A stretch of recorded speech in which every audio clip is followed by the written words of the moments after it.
En la llegada de los conquistadores a tierras aztecas, surgió una figura envuelta en misterio y controversia: Malinali, la mujer que cambió el destino de un imperio.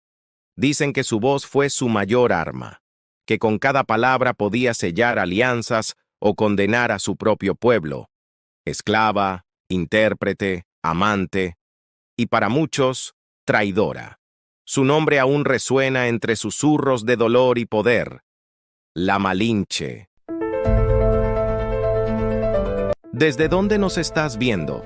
Escríbelo en los comentarios, y si disfrutas estas historias de la vida real, te invito a suscribirte para no perderte lo que viene. Mi nombre es Malinali, o al menos ese fue el nombre que me fue dado por mi madre, una mujer de noble cuna en el pueblo de Painala. Nací bajo el signo de la hierba, Malinali, una señal de fortaleza y de crecimiento, y en mi infancia, mi vida era tan verde y exuberante como los campos de maíz que rodeaban nuestro hogar. Mi padre, un cacique, me adoraba. Me enseñaba los cantos de mis ancestros, me hablaba de los dioses que movían el sol y la luna, y me preparaba para una vida de honor y prestigio. Yo era una princesa, una flor en el jardín de mi familia. Mi mundo era un tapiz de colores y de sonidos. El aire olía a copal y a tierra mojada. Los templos de piedra, con sus escaleras que se perdían en las nubes, me parecían el camino al cielo. Los sacerdotes, con sus túnicas blancas y sus voces que sonaban como el viento, recitaban los mitos de nuestros dioses. Yo, como todos los niños de mi pueblo, creía en ellos. Creía en la fuerza de los guerreros y en la sabiduría de los ancianos. Pero sobre todo, creía en mi familia, en la sangre que nos unía. Mi vida, que parecía un sueño, se rompió en 1000 pedazos con la llegada de un nuevo cacique, mi padrastro. Y con su llegada, mi madre, la mujer que me había dado la vida, se convirtió en una extraña. En sus ojos, que antes me miraban con amor, vi la frialdad de la ambición. El corazón humano es un enigma, y el de mi madre, un abismo oscuro. Para asegurar el futuro de su hijo varón, mi hermano, ella tomó una decisión que me marcó para siempre. Una mañana, el mundo se me vino encima. Me dijeron que mi padre había muerto, una mentira que supe al instante. Mi madre, con una frialdad que me heló el alma, me miró y me dijo que mi destino era otro. No había un carro ni un camino de tierra que me llevara a la casa de un nuevo esposo. Solo había un grupo de traficantes de esclavos. Me habían vendido. Fui entregada como si fuera un objeto, un simple pedazo de carne sin valor. Mi madre, mi sangre, había sido la mano que me había empujado al abismo. Me arrancaron de mi hogar, de mi nombre, de mi linaje. La princesa se había convertido en esclava. Mi viaje a mi nuevo hogar fue largo y agotador. Fui llevada a la región de Tabasco, una tierra donde la lengua que yo hablaba era extraña. Mi nuevo dueño, un cacique maya, me miró con desdén. Yo ya no era Malinali, la princesa. Era solo otra mujer en su casa. La vida que conocía, la vida que me había prometido mi padre, se había desvanecido como el humo de un incendio. Estaba sola, en un mundo donde mi voz no tenía un nombre, pero en mi corazón, a pesar del dolor y la humillación, una pequeña chispa de mi fuerza aún ardía. Aún era la hija de la hierba, y mi historia no había terminado. Solo había cambiado de rumbo, y un nuevo capítulo, uno lleno de incertidumbre y peligro, estaba a punto de comenzar. Mi nueva vida como esclava era un laberinto de silencio. Ya no vivía en los campos dorados de mi hogar, sino en una aldea costera, donde el calor era húmedo y los árboles se alzaban como gigantes verdes. El idioma de mis nuevos amos, la lengua maya, era un río de sonidos que no entendía. Al principio, el mundo era un murmullo de incomprensión, pero mi mente, mi única posesión, se negó a rendirse. Escuchaba a las mujeres mientras cocinaban, a los guerreros mientras hablaban de sus batallas, a los niños mientras jugaban, y poco a poco las palabras se fueron haciendo claras. La gramática, un rompecabezas que mi cerebro resolvía sin esfuerzo. No era solo por supervivencia, era por un acto de desafío a mi destino. Si me habían quitado todo, la vida que me quedaba sería solo mía. Me convertí en una sombra que escuchaba, que aprendía, que esperaba. Y mientras aprendía un nuevo idioma, el aire se llenó de un nuevo tipo de miedo. Los ancianos hablaban de profecías, de que los dioses habían prometido regresar. Pero lo que decían los rumores no se parecía a los dioses que conocíamos. Hablaban de templos que flotaban en el mar, de hombres con barbas y ojos claros, que llevaban pieles que brillaban como el sol y montaban bestias de 4 patas que galopaban como el viento. Mi corazón se llenó de una mezcla de terror y una extraña curiosidad. ¿Quiénes eran estos extraños? ¿Eran dioses o demonios? El día que llegaron, el mundo se detuvo. Los caciques locales, en un acto de rendición, les ofrecieron tributos y, como era costumbre, un grupo de esclavas. Yo estaba entre ellas. Cuando fui entregada, mis ojos, que habían visto la crueldad de mi propia familia, vieron algo que me llenó de asombro. Los hombres que marchaban sobre la arena no se parecían a nada que yo hubiera visto antes. Sus ropas de hierro y sus armas que brillaban me llenaron de un terror silencioso. Y luego, los vi. Esas bestias de 4 patas, los caballos, eran tan majestuosos y aterradores, tan rápidos, que entendí por qué mis amos creían que eran dioses. Fui examinada como una pieza de ganado. Un hombre de barba negra y ojos penetrantes me miró. Era el capitán de los extraños. Mi corazón latía con fuerza, pero mi mente estaba más clara que nunca. En el caos, vi una oportunidad. No era una esclava que estaba siendo entregada a un nuevo amo. Era una mujer que estaba a punto de empezar una nueva vida. No tenía nada que perder. Me habían quitado mi familia, mi nombre y mi tierra. Los dioses no me habían protegido. Mi lealtad era solo para mí misma. Y en ese instante, en el que mi vida era un hilo, una voz dentro de mí me susurró que este era el momento. Mi destino no estaba en el pasado, sino en este encuentro, y me aferré a esa esperanza con todas mis fuerzas. La princesa que había sido traicionada estaba a punto de renacer, no como una princesa, sino como la voz de un imperio.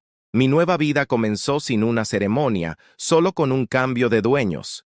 Fui entregada a los extraños de ojos claros, pero no fui tratada como un objeto. Mi valor no estaba en mi belleza ni en la fuerza de mis manos, sino en mi mente, algo que mis nuevos amos no tardaron en descubrir. El capitán, el hombre de la barba negra y penetrante mirada, me llamó. Yo, con mi cuerpo de esclava, me acerqué con un silencio que escondía un corazón que latía con una mezcla de miedo y una extraña esperanza. Él me miró, y no vi desprecio en sus ojos, sino una profunda curiosidad. Su voz, en un idioma que me era extraño, me hizo señas. El capitán, que se llamaba Hernán Cortés, hablaba con un hombre que había vivido entre los mayas y que servía de intérprete. El hombre le traducía lo que le decían los caciques locales, que me habían entregado. Yo, con mis oídos bien abiertos, escuchaba sus palabras y me di cuenta de su problema. Ellos no entendían el náhuatl, la lengua que yo hablaba desde mi niñez, el idioma del poderoso imperio azteca, y los caciques, a su vez, no entendían el español. La comunicación era un muro infranqueable. Fue en ese momento que la voz que me había salvado en el harén de los mayas me susurró al oído. ¿De qué me servía mi silencio? ¿De qué me servía mi miedo? Mi vida ya no valía nada. Con la frente en alto, un acto de insubordinación que en mi antiguo hogar me hubiera costado la vida, me acerqué al capitán. Hablé en la lengua maya, la que había aprendido en mi cautiverio. Hablé con la voz de una mujer libre, no con la de una esclava. Le dije, con la mayor claridad que pude, que yo entendía la lengua de los aztecas y que podía hablar con ellos. El capitán me miró con una mezcla de asombro y de sorpresa. El intérprete, el hombre que solo hablaba la lengua maya, me miró con recelo. Pero en los ojos de Cortés vi algo más. No me veía como una esclava. Me veía como un instrumento, como una pieza clave que había caído en su regazo. Al instante, supe que mi vida había cambiado para siempre. Ya no era un objeto, era un recurso, una herramienta invaluable en su juego de poder.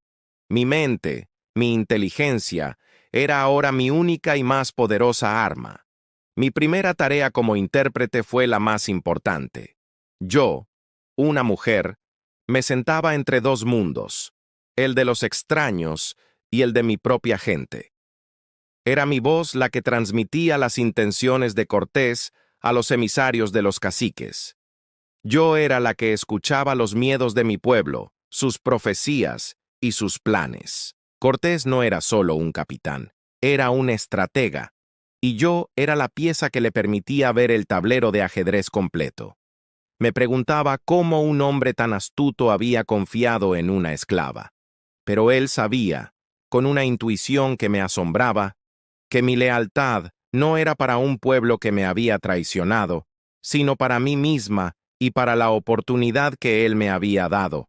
En los días siguientes, el capitán me dio un nombre que cambiaría mi vida. En lugar de llamarme por mi nombre de esclava, me llamó Doña Marina. La palabra doña me elevaba. Era un título de respeto que solo se le daba a las mujeres de alta cuna en su mundo. Con un solo nombre, me había dado un nuevo estatus, una nueva identidad y una nueva vida. No era solo la esclava Malinali, sino Doña Marina, la mujer que servía como el puente entre dos mundos. Mi destino, que había comenzado con una traición, ahora me había dado una oportunidad. Y yo, que no tenía nada, me aferré a ella con todas mis fuerzas. Mi vida con el capitán Cortés era un torbellino de movimiento. No nos quedamos en la costa. Nuestra meta, la que el capitán hablaba con una obsesión que yo entendía, era la gran ciudad de Tenochtitlán, el corazón del imperio azteca. Mientras marchábamos hacia el interior, me convertí en la voz y los oídos de su ejército. Yo no solo traducía sus palabras, yo interpretaba las alianzas, los miedos y los odios de los pueblos que nos encontrábamos en el camino. El capitán Cortés era astuto, pero era yo quien le explicaba las complejidades de mi mundo. Le hablaba de la brutalidad de los aztecas, de cómo exigían tributos de comida y de sangre a los pueblos que habían conquistado. Le conté cómo mi propia gente, los nahuas, y otros como los totonacas, vivían bajo el yugo de los aztecas, con un resentimiento que yo sabía que podía usar a nuestro favor. Cortés no era un conquistador que se enfrentaba a un solo imperio, sino un estratega que explotaba las divisiones de un vasto reino. Y yo, Doña Marina, era la llave que abría esas divisiones. Nuestra marcha nos llevó a la tierra de los tlaxcaltecas, un pueblo guerrero que había resistido a los aztecas por generaciones. Al principio, ellos nos vieron como enemigos. Nos atacaron con una furia que solo un pueblo oprimido podía tener. Mis palabras al principio no fueron suficientes. Pero el capitán Cortés, con su táctica de guerra y su voluntad de no rendirse, les mostró su fuerza.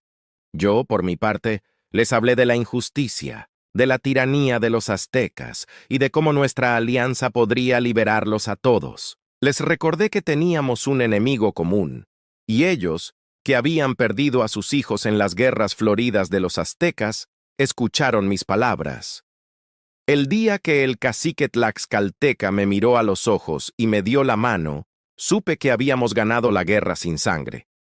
Él no confiaba en los españoles, pero sí en mí, la mujer que hablaba su lengua, que entendía su dolor y que les prometía libertad. Los tlaxcaltecas se convirtieron en nuestros aliados más fieles. Ellos nos dieron guerreros, nos dieron comida y nos mostraron los caminos de la guerra. Sin su ayuda, la conquista de Tenochtitlán no habría sido posible. Mi papel ya no era el de una simple traductora, sino el de una diplomática, una estratega, una mujer que forjaba alianzas y que construía puentes donde antes había muros. Pero en el fondo, una parte de mí se preguntaba si lo que hacía era correcto. ¿Estaba traicionando a mi gente? ¿O estaba ayudando a un grupo de pueblos a liberarse de un imperio que había sido tan cruel con mi propia familia? Mi madre, mi sangre, me había vendido. El imperio azteca se había alimentado de la sangre de mi pueblo. ¿A quién le debía lealtad? Mi corazón, endurecido por la traición, no sentía remordimiento. La vida me había enseñado que la lealtad es un lujo que solo los que tienen poder se pueden permitir, y yo, que había sido una esclava, me había convertido en una mujer de poder. Nuestra marcha continuó, y pronto, los mensajeros del gran emperador Moctezuma nos salieron al encuentro. Eran hombres de plumas y oro, que se movían con una majestad que me asombró. Ellos me miraron con curiosidad, preguntándose quién era esa mujer que caminaba junto al capitán. Con mi voz, le traduje a Cortés sus palabras. Moctezuma le daba la bienvenida y le ofrecía regalos, pero le pedía que no se acercara a su ciudad. Moctezuma, un hombre de mitos y profecías, creía que Cortés era un dios, Quetzalcóatl, que había regresado. Y yo, que sabía que él era solo un hombre, traduje sus palabras con una sonrisa silenciosa. Mi destino no estaba en el pasado, sino en el futuro. Y mi futuro, sabía, estaba ligado a la conquista de Tenochtitlán. Nuestra llegada a la gran ciudad de Tenochtitlán fue como entrar en un sueño. La ciudad, construida sobre un lago, flotaba ante nuestros ojos como si fuera un espejismo. Los jardines flotantes, los canales llenos de canoas, los templos que se alzaban sobre el agua como montañas de piedra. Todo era más grandioso de lo que las historias habían contado. Mi corazón, que había sentido el dolor de la traición y la amargura del exilio, se hinchó de un orgullo silencioso. Este era el corazón del imperio, y yo, una esclava de un pueblo sometido, estaba entrando por sus puertas. El emperador, el gran Moctezuma, nos recibió en la calzada. Era un hombre majestuoso, adornado con plumas de quetzal y oro que brillaba bajo el sol. Sus guardias, con sus armas de obsidiana, se veían tan feroces como los dioses de la guerra. Y yo, doña Marina, estaba en el centro de todo. Mis palabras eran el único puente entre el silencio y la comprensión. El encuentro fue un baile de malentendidos. Moctezuma nos recibió con respeto, con la reverencia que se le da a un dios que ha regresado. Él creía que el capitán Cortés era el dios Quetzalcóatl, yo, que sabía que Cortés era solo un hombre, traduje sus palabras con una mezcla de respeto y de temor. Moctezuma habló de profecías y de la antigüedad de su reino. Cortés habló de un rey en tierras lejanas y de su Dios que era un solo ser. Yo veía sus ojos y sabía que hablaban de poder, no de profecías. Los primeros días en la ciudad fueron de asombro. Los mercados eran un torbellino de colores y de sonidos. El olor del chocolate, el perfume de las flores, el murmullo de 1000 conversaciones. Todo era un festín para los sentidos. Pero bajo la superficie, la tensión crecía. Los españoles, con su codicia, no podían ocultar su deseo por el oro.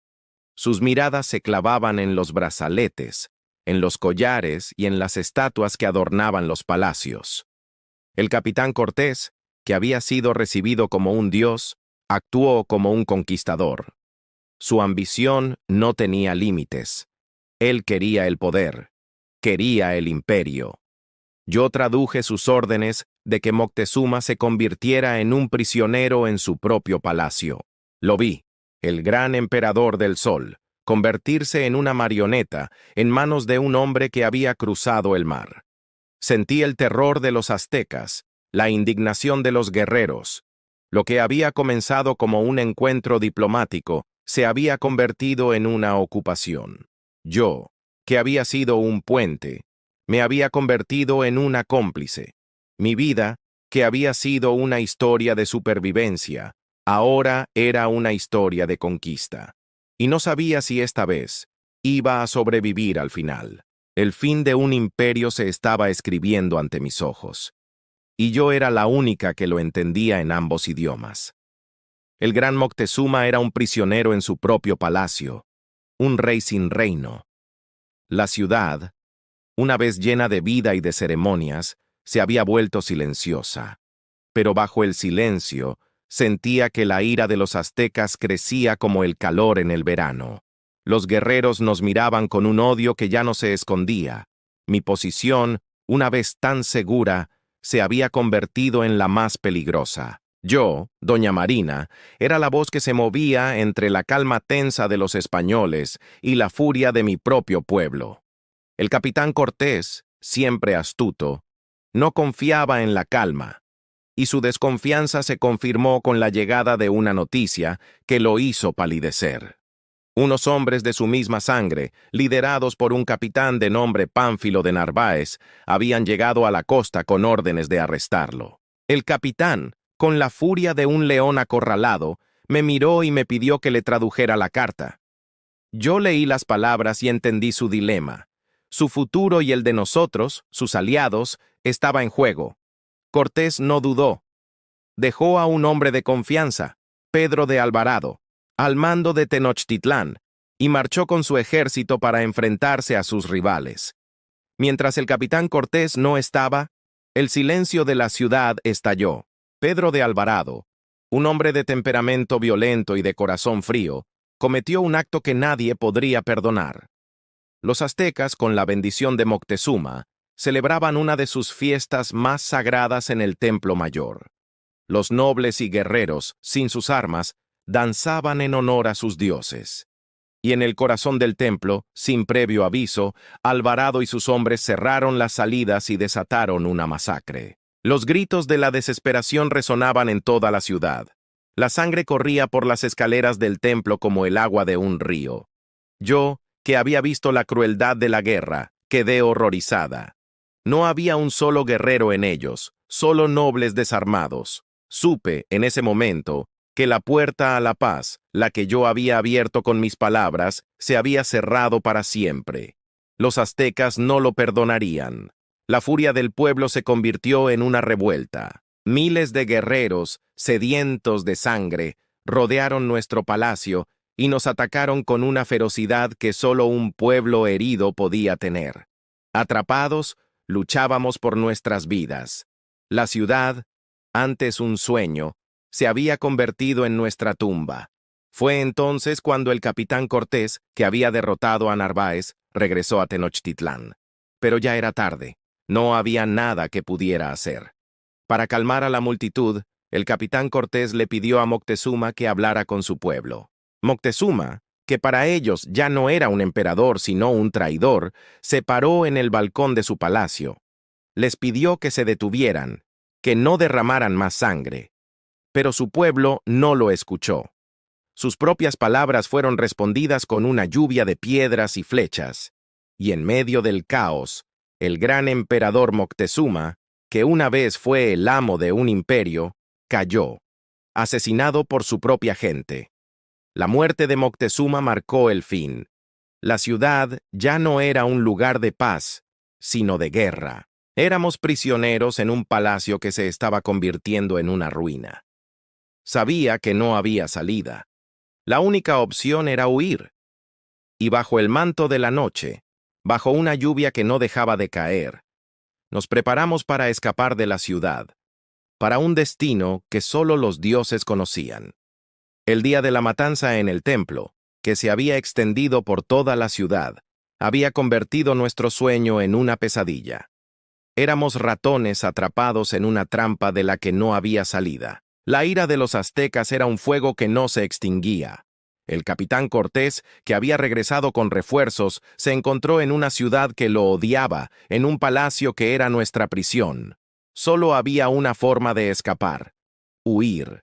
Y huir significaba dejar atrás la majestuosidad de Tenochtitlán y la riqueza que habíamos robado. La huida fue una noche de terror.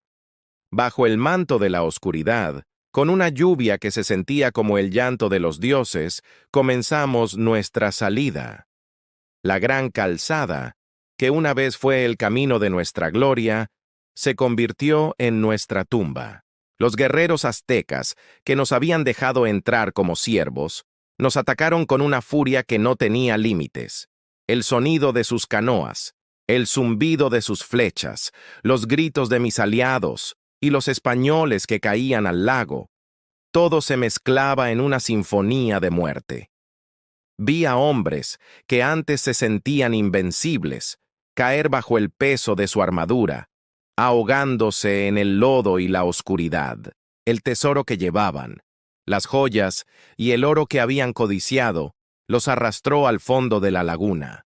No era una huida, era una masacre.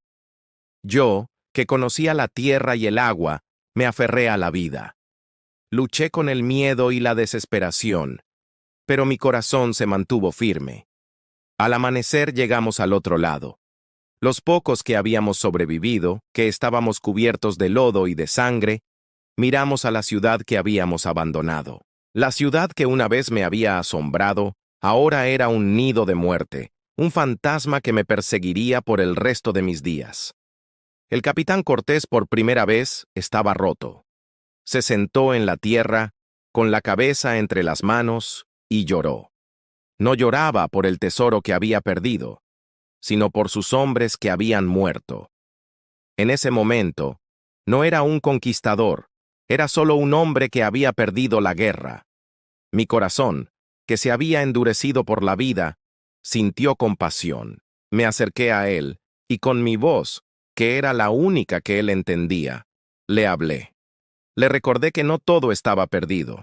Le hablé de los tlaxcaltecas, nuestros aliados, que todavía nos esperaban. Les dije que esta derrota no era el final, sino el inicio de una nueva batalla. Le hablé de la venganza, de la necesidad de volver y luchar. Mis palabras fueron como un bálsamo para su alma.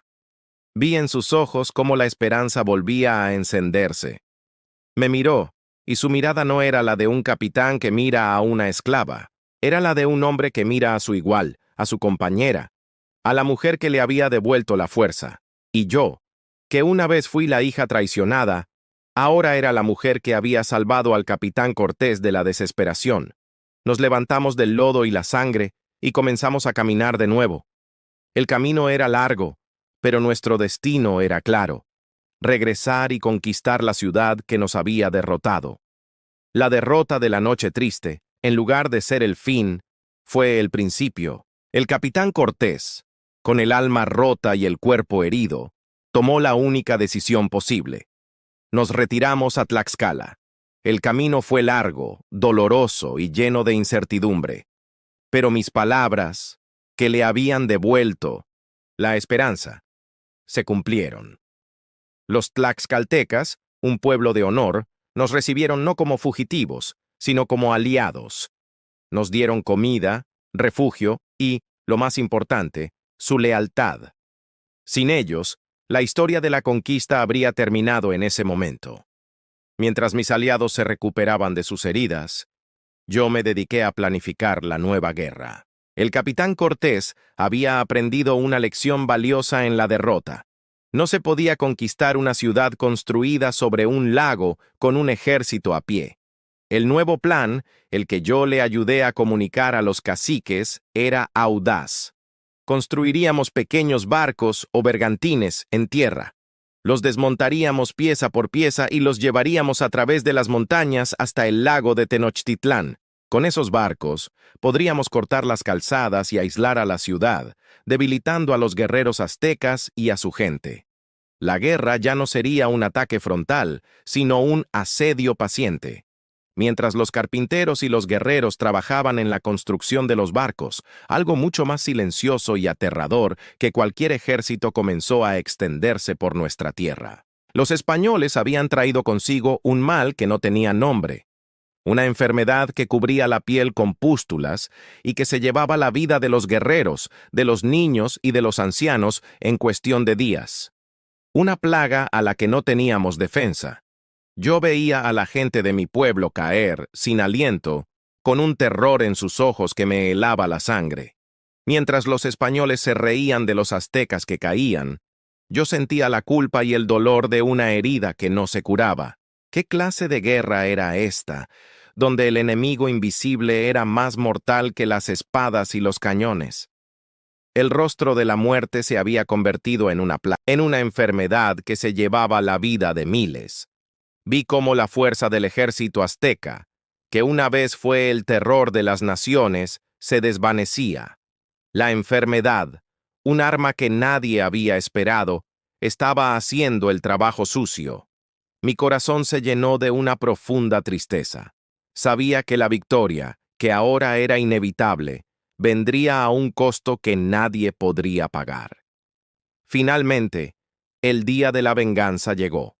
Con los barcos construidos y con un ejército de tlaxcaltecas y otros aliados, marchamos de nuevo hacia Tenochtitlán. La ciudad que nos había humillado y nos había derrotado estaba a punto de enfrentar su juicio. Yo, la mujer que había perdido a su familia y a su pueblo, me preparaba para ver el fin de la gran civilización que me había traicionado. Este era mi destino. Yo era la mujer que había sido la voz de la venganza y el rostro de una plaga silenciosa. El camino de regreso a Tenochtitlán no fue una marcha de hombres, sino una procesión de venganza. Con los bergantines listos y con la lealtad de un ejército de miles de tlaxcaltecas y otros pueblos que habían sufrido bajo el yugo azteca, el capitán Cortés estaba listo para el último asalto. La guerra ya no era por la gloria o el oro, sino por la supervivencia. Había que destruir el corazón del imperio para poder construir un nuevo mundo. Y yo, doña Marina, estaba en el centro de esta tormenta. El asedio de Tenochtitlán fue largo y cruel. Se extendió por meses, una guerra de hambre y de sed. Los barcos que habíamos construido cortaron las calzadas y el suministro de agua y comida. La ciudad, que una vez fue el centro del mundo, se convirtió en una prisión. Los aztecas, liderados por el valiente emperador Cuauhtémoc, lucharon con una ferocidad que me asombraba. Él, a diferencia de Moctezuma, no era un hombre de profecías, sino un guerrero. Vio en los españoles a sus enemigos, no a sus dioses, y luchó hasta el final. Yo, que había visto la grandeza de mi gente, también vi su sufrimiento. Los españoles, con sus cañones, derribaban los templos y los palacios. Mis aliados, que habían sido esclavos de los aztecas, ahora destruían la ciudad que los había oprimido. Las calles, una vez llenas de vida, estaban ahora llenas de cuerpos y de sangre. Los canales, una vez caminos de agua, se convirtieron en tumbas. Cada templo que caía era como una herida en mi corazón. Yo, que había sido traicionada por mi pueblo, también me sentía parte de él, y ver su destrucción era un dolor que no podía describir. Y luego, el fin llegó. Cuauhtémoc, el último emperador azteca, fue capturado mientras intentaba huir en una canoa. Su captura fue la señal de que el imperio había caído. El gran guerrero se entregó al capitán Cortés con una dignidad que me hizo llorar. Su valentía era la de los héroes de nuestras leyendas, la de un hombre que luchó hasta el final. Yo, con la voz quebrada, traduje sus últimas palabras al capitán. Le dijo que había hecho lo que un rey tenía que hacer, y que ahora su vida estaba en sus manos. El gran imperio, que una vez había sido un sol, se había convertido en un campo de ruinas. En la desolación de la ciudad, en medio del humo de los incendios y el silencio de la muerte, vi el inicio de algo nuevo. Las grandes calzadas, que antes eran el camino de los aztecas, serían ahora el camino de los españoles y de mis aliados. Las ruinas de los templos se convertirían en las bases de las iglesias. Y mi vida, que había sido una historia de dos mundos, se convertiría en la historia del nacimiento de un nuevo pueblo. La guerra había terminado, la conquista había terminado, pero la historia de la vida, de la supervivencia y del amor, estaba a punto de comenzar. El humo de la batalla se había disipado, y en las ruinas de Tenochtitlán, una nueva ciudad empezaba a levantarse. Los españoles, con la ayuda de mis aliados, demolían los grandes templos y los palacios para construir iglesias y casas. El gran lago que una vez había sostenido una ciudad flotante se estaba secando. Un mundo moría para que otro pudiera nacer. Y en medio de este caos y esta creación, mi vida, que había sido una historia de guerra, se convirtió en una historia de amor. El capitán Cortés, el hombre que me había dado un nombre, una voz y una misión, ahora era mi compañero. El vínculo que nos había unido en el fragor de la batalla se había fortalecido en la victoria. Él me escuchaba, me consultaba y me trataba no solo como una intérprete, sino como su igual. Y en el silencio de los campamentos, una vida nueva creció dentro de mí. Fui bendecida con el regalo más grande. Estaba embarazada de su hijo. Mi corazón se llenó de una alegría que nunca había conocido. Un hijo, un pequeño ser de mi sangre que también tendría la sangre del capitán. Mi hijo, Martín, sería el primer vástago de un nuevo mundo, la primera semilla de una nueva raza. Lo vi en mis sueños, un niño con la fuerza de su padre y la inteligencia de su madre. Él no sería ni español ni nahua, él sería un nuevo pueblo. La esperanza, que me había abandonado cuando mi propia madre me vendió, había regresado en forma de un pequeño ser que crecía en mi vientre. Pero la paz en el nuevo mundo no duró mucho. Los españoles, que habían sido mis aliados, ahora se enfrentaban entre ellos por el poder y la riqueza. La codicia, una enfermedad que yo había visto en ellos desde el principio, se extendía como una plaga. Cortés se enfrentaba a las intrigas de otros capitanes y de los enviados del rey. Me di cuenta de que mi papel no había terminado con la caída de Tenochtitlán. Ahora tenía que usar mi voz para navegar en un mar de traiciones mucho más peligrosas que las de mis antiguos amos. Mi voz ya no era solo un arma de guerra, era un escudo. Ayudaba al capitán a descifrar los planes de sus enemigos, a negociar con los caciques que se resistían y a establecer las bases de una nueva sociedad.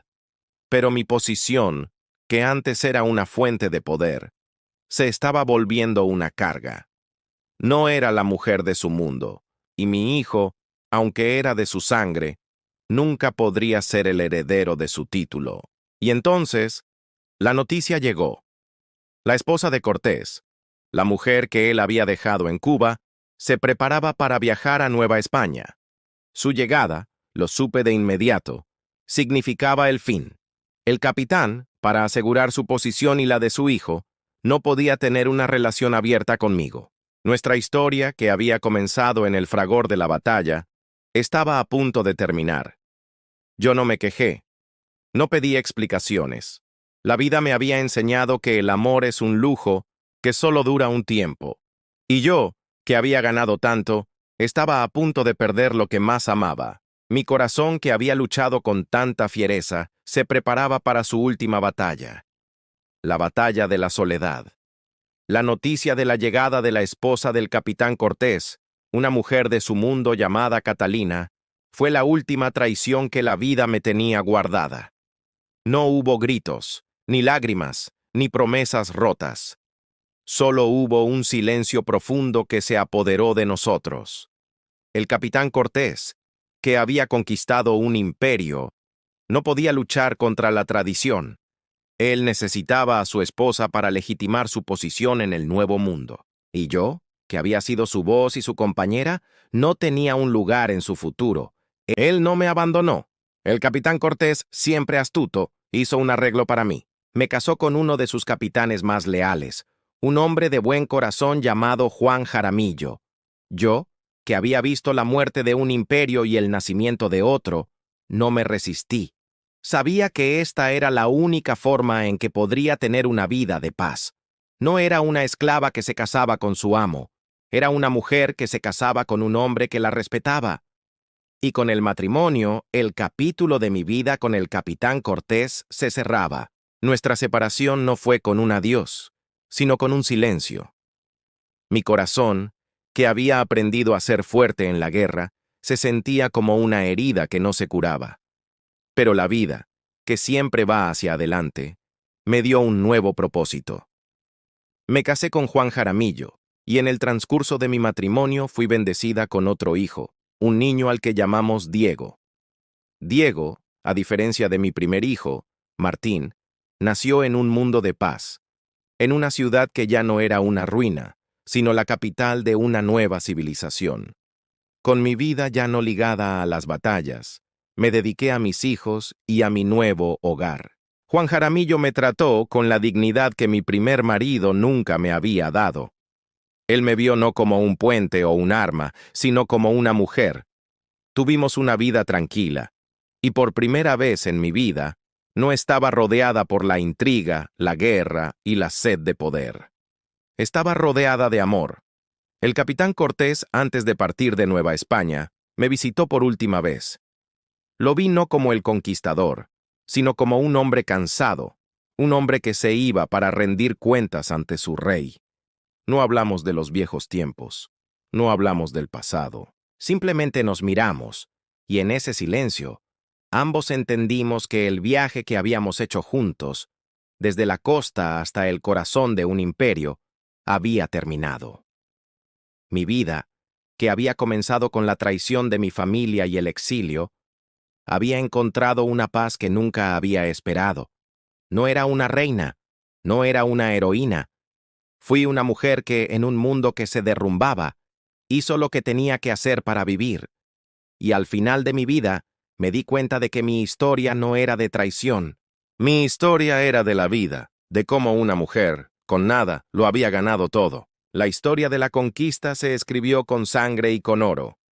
Pero la historia de la vida, la que yo había vivido, se había escrito con palabras, con voluntad y con la fuerza de un corazón que se había negado a morir.